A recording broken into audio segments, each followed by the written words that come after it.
சந்தியா சமையல் எல்லாம் தடப்படம் எடுத்து போடுது அமாவாசைக்கு. இன்னைக்கு ஆடி அமாவாசை இல்லையா, ஏதோ நம்மளால முடிஞ்சது சமைக்கணும். சமைச்சாச்சு. வடை ரெடி ஆகிட்டே இருக்கு. இது கொஞ்சமாக பால் பாயசம் பண்ணலான்னு சொல்லிட்டு இது பால் வச்சுருக்கேன். ஆமாம், கொஞ்சமாக பால் பாயசம். அந்த பால் நல்லா கொதிக்கிட்டோம். அடுத்தது அப்படியே வாங்க. அப்பளமும் வாங்கி வந்துட்டேன், பொரிச்சிடலாம்.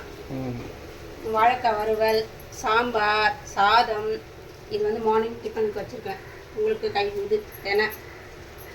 ஓகே, வடை வைக்கிறேன். உளுந்து வடையா? ஆமாங்க, ஏன்னா அம்மாவால் கடிக்க முடியாது. சரி, உளுந்து வடையே செஞ்சுட்டேன். அவங்க 2 சாப்பிடுவாங்க சூடாக. தெரியுதா? கொஞ்சம் வேகட்டும். அவ்வளோதான். அப்பளம் பொறுத்துட்டா சமையல் முடியுது. ஓகே, ஸ்கூலுக்கு வர காலம் தம்பி எழுப்பாரா? இதோ எழுப்புங்க. இதோ 2 வடை தான் போட்டுட்டு முடிச்சுட்டு வந்தேன்.